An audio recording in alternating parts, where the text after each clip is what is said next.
السلام علیکم ورحمۃ اللہ وبرکاتہ۔ آپ تمام سامعین و ناظرین کا ہم تہہ دل سے استقبال کرتے ہیں اور ساتھ ہی ساتھ دعا کرتے ہیں کہ اللہ تبارک و تعالی آپ تمام کو آباد و شاداب رکھے، خوش و خرم رکھے۔ تو دوستو آئیے بغیر کسی تاخیر کے سبق شروع کرتے ہیں۔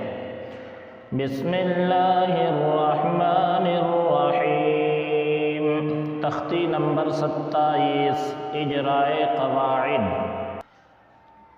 آج کے اس سبق کے اندر پورے نورانی قاعدے کا خلاصہ بیان کیا گیا ہے، یعنی جتنے اسباق آپ اب تک پڑھ چکے ہیں ان تمام کا خلاصہ اور نچوڑ اس تختی نمبر کے اندر بیان کیا گیا ہے۔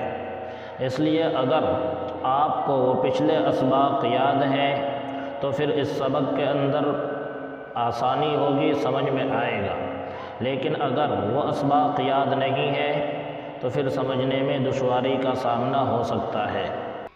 آئیے دیکھتے ہیں۔ تختی نمبر 27، اجرائے قواعد۔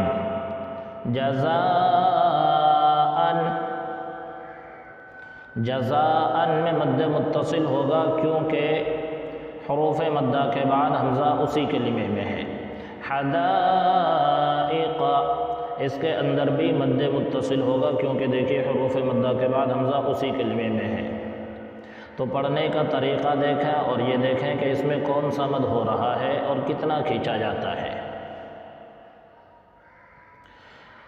اس کی ہجے نہیں کرا رہا ہوں اس لیے کہ ہجے بہت آسان ہے، اگر ہجے بھی کراؤں تو پھر بہت لمبا وقت لگے گا، بڑی لمبی ویڈیو بنے گی، اس لیے ہجے کو چھوڑ کر صرف پڑھنے کا طریقہ اور قاعدہ بیان کر رہا ہوں، آپ بھی دھیان سے دیکھیے۔ اور اگر پچھلے اسباق آپ کو یاد ہیں تو ہجے آپ خود سے بھی کر سکتے ہیں۔ ملائکۃ، اس کے اندر بھی دیکھیے مد متصل ہوگا کیونکہ حروف مدہ کے بعد حمزہ اسی کلمے میں ہے۔ اولئک، اس میں بھی مد متصل ہوگا کیونکہ حروف مدہ کے بعد حمزہ اسی کلمے میں ہے۔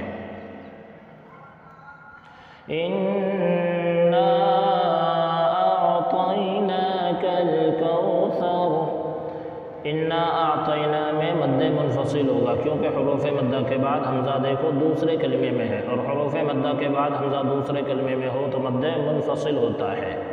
تو اس کو 3 الف کھینچیں گے اور نون پر غنہ کریں گے کیونکہ نون پر اور میم پر تشدید ہو تو غنے کے ساتھ پڑھا جاتا ہے، جیسے انا اعطیناک الکوثر وکل امر مستقر۔ دیکھیے وکل امر مستقر میں بھی غنہ ہوگا کیونکہ میم پہ تشدید ہے، اور میم پہ تشدید ہو تو غنہ ہوتا ہے۔ الذین هم یراؤون،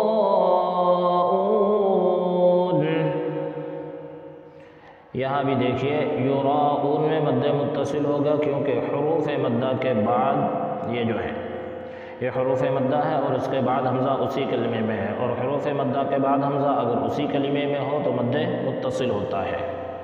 تو اس کو بھی 3 الف سے 5 الف تک کھینچ کر پڑھیں گے۔ تنزل الملائکۃ والروح فیہا بإذن ربہم من کل امر۔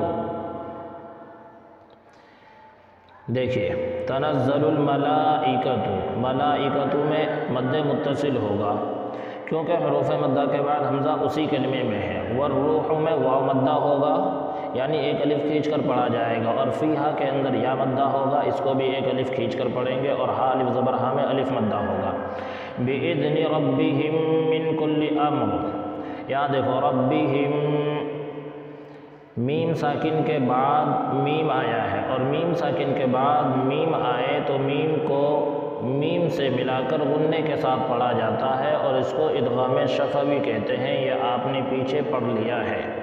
تو اس میم کو اس میم سے ملائیں گے اور 1 الف کے برابر غنے کے ساتھ پڑھیں گے، یعنی تھوڑی دیر ناک میں آواز کو روک کر پڑھیں گے، جیسے ربہم من کل امر، ربہم میں یہ جو ناک میں آواز جا رہی ہے اسی کا نام غنہ ہے۔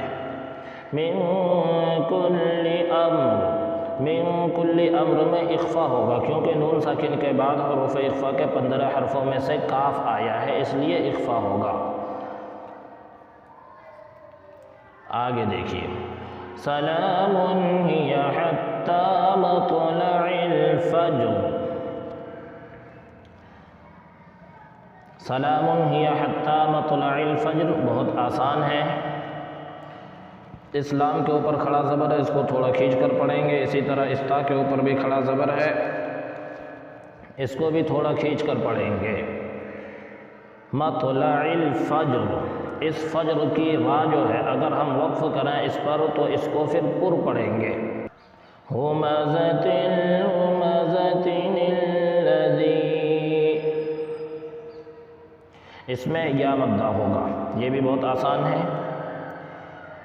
اہدنا الصراط المستقیم، یہ بھی بہت آسان ہے۔ دیکھیے اہدنا الصراط المستقیم میں اس نون کے بعد جو الف ہے اس کو نہیں پڑھیں گے بلکہ اس نون کو ڈائریکٹ اس صاد میں ملائیں گے اور نون صاد زبر نس، اہدنس اس طرح پڑھیں گے۔ را الف زبر را پر الف مدہ ہوگا اس لیے اس کو تھوڑا کھینچ کر پڑھیں گے، اور مستقیم میں یا مدہ ہوگا اس لیے اس کو بھی تھوڑا کھینچ کر پڑھیں گے۔ لا تحمل رزقها، دیکھیے یہاں بھی اس کو تھوڑا کھینچ کر پڑھیں گے کیونکہ لام الف زبر لا پر الف مدہ ہے۔ رزقها میں بھی الف مدہ ہوگا اس لیے اس کو بھی تھوڑا کھینچ کر پڑھیں گے۔ اللہ یرزقها، تو اسلام کو بھی تھوڑا کھینچ کر پڑھیں گے اور اس کو پر بھی پڑھیں گے۔ یرزقها میں ہا الف زبر ہا کو تھوڑا کھینچ کر پڑھیں گے۔ وَلَأَجْرُ الْآخِرَةِ أَكْبَرُ،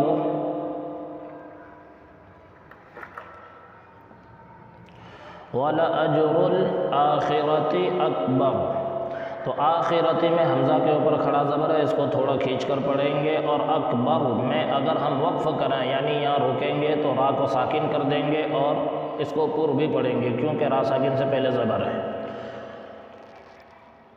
اور اگر نہیں رکیں گے تو اس را کے اوپر جو پیش ہے اس کو پڑھیں گے، یعنی اس طرح پڑھیں گے اکبر، تب بھی اس کو پر ہی پڑھیں گے کیونکہ را کے اوپر پیش ہے۔ لو کانوا یعلمون، دیکھیے لام و زبر لو میں واو لین ہوگا کیونکہ واو ساکن سے پہلے زبر ہو تو واو لین ہوتا ہے، یہ قاعدہ آپ پڑھ چکے ہیں۔ کانو، کاف الف زبر کا پہ الف مدہ ہوگا اور نون واو پیش نو پہ واو مدہ ہوگا۔ یعلمون میں بھی واو مدہ ہوگا۔ فذکر انما انت مذکر، دیکھیے انما انت میں مد منفصل ہوگا کیونکہ حروف مدہ کے بعد حمزہ دوسرے کلمے میں آیا ہے اور نون پہ تشدید ہے اس لیے اس کو غنّے کے ساتھ بھی پڑھیں گے، یعنی انما، اور انت میں اخفا ہوگا یعنی ناک میں نون کی آواز کو تھوڑی دیر چھپا کر پڑھیں گے، جیسے انت وَلِيَتَمَتَّعُوا، بہت آسان ہے۔ وَلِيَتَمَتَّعُوا میں عین واو پہ شروع پہ واو مدہ ہوگا یعنی اس کو تھوڑا کھینچیں گے اور باقی سب حروف کو جلدی پڑھیں گے۔ فَسَوْفَ يَعْلَمُونَ، اس میں سین واو زبر سو پہ واو لین ہوگا اور یعلمون میں واو مدہ ہوگا اس لیے اس کو کھینچیں گے اور سوفا کو جلدی پڑھیں گے۔ وَلَمْ يَجْعَلْ لَهُ عِوَجًا، دیکھیے وَلَمْ يَجْعَلْ لَهُ میں ہا الٹا پیش ہو ہے یعنی ہا پر الٹا پیش ہے تو اس کو بھی تھوڑا کھینچ کر پڑھیں گے، اور عوجا قیما لینذر، دیکھیے جہاں بھی یہ سکتہ آ جائے تو وہاں آواز کو روک دیتے ہیں اور سانس کو جاری رکھتے ہیں۔ سکتہ کا مطلب یہی ہے کہ آواز رک جائے گی اور سانس جاری رہے گی، اور اس طرح پڑھیں گے وَلَمْ يَجْعَلْ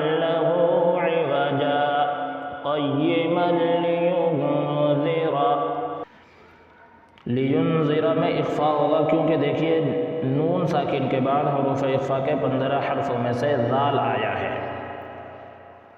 کَلَّا بَلْ رَانَ، تو یہاں بھی دیکھیے بل رانا پر سکتہ آیا ہے، تو بل پر ہم آواز روک دیں گے اور سانس کو جاری رکھیں گے، جیسے کَلَّا بَلْ رَانَ۔ اسی طرح وَقِيلَ مَنْ رَاقٍ، تو یہاں بھی سکتہ ہے دیکھیے، اس لیے ہم نون پر آواز کو روک دیں گے اور سانس کو جاری رکھیں گے، یعنی سانس بند نہیں ہوگی، سانس چلتی رہے گی اور آواز بند ہو جائے گی بس، جیسے وَقِيلَ مَنْ رَاقٍ أَلَسْتُ بِرَبِّكُمْ، بہت آسان ہے، آگے دیکھیے قَالُوا بَلَىٰ، یہ بھی بہت آسان ہے کہ اس پر الف مدہ ہوگا، اس پر واو مدہ ہوگا، اور اس کو بھی تھوڑا کھینچ کر پڑھیں گے، کیونکہ کھڑا زبر ہے اور کھڑا زبر بھی الف مدہ کے قائم مقام ہوتا ہے۔ شہدنا ان تقولوا، شہدنا ان تقولوا میں مد منفصل ہوگا، کیونکہ حروف مدہ کے بعد حمزہ دوسرے کلمے میں آیا ہے، اور ان تقولوا میں اخفا ہوگا، یعنی اس طرح پڑھیں گے ان تقولوا، اس میں بھی واو مدہ ہوگا اور اس میں بھی واو مدہ ہوگا۔ ارجعی الی ربک راضیۃ مرضیہ، ارجعی الی ربک میں بھی دیکھیے مد منفصل ہوگا، کیونکہ حروف مدہ کے بعد حمزہ دوسرے کلمے میں ہے، اور راضیۃ مرضیہ اس میں غنہ ہوگا، کیونکہ میم پہ تشدید ہے، اور میم پہ تشدید ہو تو غنہ ہوتا ہے۔ مرضیتن کو ہم نے مرضیہ پڑھا، کیوں؟ اس لیے کہ گول تا پر وقف کرنا ہو تو اس کو ہائے ساکنہ بنا دیتے ہیں، تو اس لیے اس گول تا کو ہم نے ہائے ساکنہ بنا دیا، تو یہ مرضیتن سے مرضیہ ہو گیا۔ آگے دیکھیے فَادْخُلِي فِي عِبَادِي، فَادْخُلِی میں لام یا زر لی کو کھینچ کر پڑھیں گے، کیونکہ اس میں یا مدہ ہوگا، اور فا یا زر فی کو بھی کھینچ کر پڑھیں گے، کیونکہ اس میں بھی یا مدہ ہوگا، اور عبادی میں با کو اور دال یا زر دی ان دونوں کو کھینچ کر پڑھیں گے، کیونکہ با کے اوپر کھڑا زبر ہے اور دال یا زر دی میں یا مدہ ہوگا۔ تو پڑھنے کا انداز ایک مرتبہ دوبارہ دیکھیے فَادْخُلِی فِی عِبَادِی، اس طرح پڑھیے وَادْخُلِی جَنَّتِی،